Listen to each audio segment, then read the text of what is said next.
आखिर मरते हुए दुर्योधन के पास द्रौपदी क्यों गई थी? एक रात्रि शीतल नीरव और चांदनी से भरी दुर्योधन अपने मृत्यु की अंतिम सांसें गिन रहा था।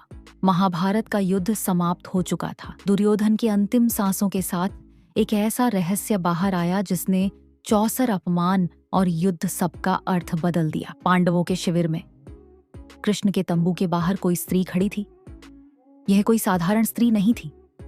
यह थी पांचाल की राजकुमारी, पांडवों की पत्नी और युगों के अन्याय की साक्षी, द्रौपदी। उसने धीमे स्वर में कृष्ण से कहा, हे माधव, मुझे दुर्योधन से अकेले मिलना है। कृष्ण चौंके बोले, वही जिसने तुम्हें भरी सभा में अपमानित किया था। द्रौपदी ने कहा, हाँ वही वही दुर्योधन, परंतु मेरे हृदय में कुछ प्रश्न हैं जो केवल वही उत्तर दे सकता है, और उसके मृत्यु से पहले मैं अपने प्रश्नों का उत्तर जानना चाहती हूं। कृष्ण कुछ क्षण शांत रहे, फिर मुस्कुराए। जाओ द्रौपदी, लेकिन जान लो, जो उत्तर वहां मिलेंगे वे तुम्हें बदल सकते हैं। रात्रि का तृतीय पहर था। दुर्योधन अपनी अंतिम सांसें ले रहा था, परंतु उसके भीतर द्वंद्व चलता रहता। तभी द्वारपाल ने सूचना दी, महारथी पांडवों की पत्नी द्रौपदी आपसे मिलना चाहती है। दुर्योधन स्तब्ध रह गया। एक क्षण को लगा जैसे अतीत ने वर्तमान से हाथ मिला लिया हो। उसने धीरे से कहा, आने दो। द्रौपदी आई। उसकी आंखों में क्रोध नहीं था, घृणा भी नहीं, बस शून्य था। वही शून्य जो वर्षों के अपमान, तिरस्कार और मौन के बाद जन्म लेता है। कुछ पल तक मौन रहा। फिर द्रौपदी ने पूछा, दुर्योधन, तुमने मुझे अपमानित किया था। क्या मेरी मर्यादा इतनी छोटी थी कि सभा में मेरी अस्मिता का चीरहरण होता रहा और तुम उस पर हंसते रहे? दुर्योधन की दृष्टि नीचे झुक गई। उसका गला रुद्ध गया। हां किया था, लेकिन वह मेरे शब्द नहीं थे, वह मेरा आहत आत्मसम्मान था। उस दिन तुमने सबके सामने मुझे अंधे का पुत्र, अंधा कहकर मुझे अपमानित किया था। मैं भी उसी चोट से घायल था। द्रौपदी, मेरा वह अपराध मेरे जीवन का सबसे बड़ा कलंक है।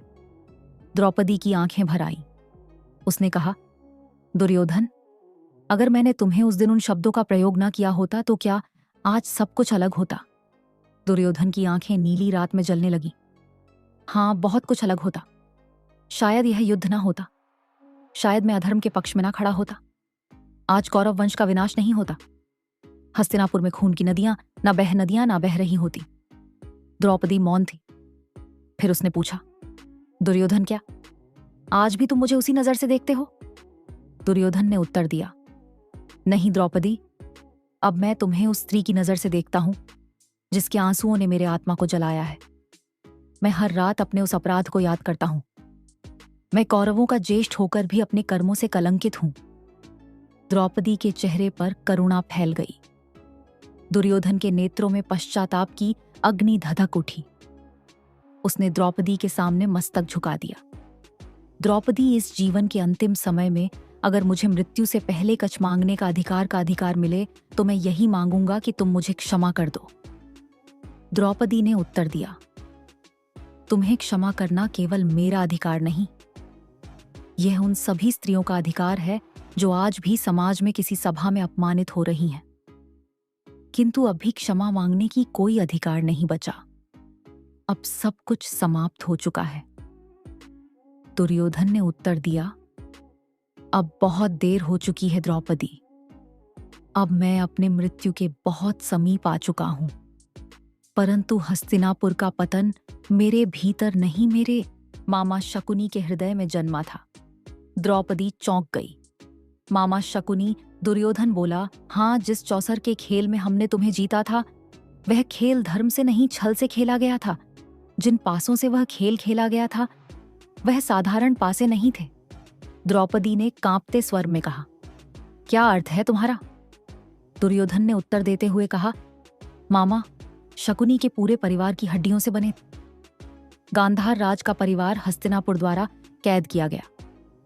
उन्हें तलवार से नहीं, भग से मारा गया। केवल शकुनी को जीवित छोड़ा ताकि वह सब बर्बाद होते देखे। मरते समय उसके पिता ने बदले की प्रतिज्ञा दी। परिवार की हड्डियों से पासे बनाए गए। वे पासे केवल शकुनी की इच्छा पर चलते थे। इसके बाद द्रौपदी वापस चली आती है और फिर से श्री कृष्ण के पास जाती। द्रौपदी ने कहा, श्री कृष्ण, आज कुरुक्षेत्र में दुर्योधन ने जो सच बताया उसने मेरे मन को हिला दिया। जिस अधर्म को मैं केवल कौरवों का अहंकार समझती रही, उसके पीछे बदले की एक पूरी आग जल रही थी। शकुनी, उसके परिवार की भूख, उसकी हड्डियों से बने पासे तो क्या यह युद्ध पहले ही लिखा जा चुका था? क्या हम सब केवल किसी और के प्रतिशोध के पात्र थे? श्री कृष्ण ने कहा, द्रौपदी, सच यह है कि हर विनाश के पीछे एक नहीं अनेक कारण होते हैं। शकुनी का दुख वास्तविक था, पर दुख जब विवेक से अलग हो जाए तो वह धर्म नहीं विनाश रचता है। हड्डियों से बने पासे केवल साधन थे। विनाश तब शुरू हुआ जब मनुष्यों ने अपने विवेक को त्याग दिया। द्रौपदी ने कहा, परंतु केशव, यदि खेल ही छल से भरा था, यदि मेरी हार से पहले तय थी, तो क्या मेरा अपमान भी भाग्य था? क्या स्त्री का अपमान भी किसी बदले की कीमत हो सकता है? श्री कृष्ण ने कहा, नहीं द्रौपदी, भाग्य कभी अधर्म का आदेश नहीं देता। अपमान हुआ क्योंकि सभासद मौन रहे। अपमान हुआ तो इसके पीछे तुम्हारा और तुम्हारे पतियों के पूर्व जन्म के कर्म थे। और अगर ये युद्ध न होता तो हजारों लोगों को मरने के बाद मोक्ष प्राप्त न होता।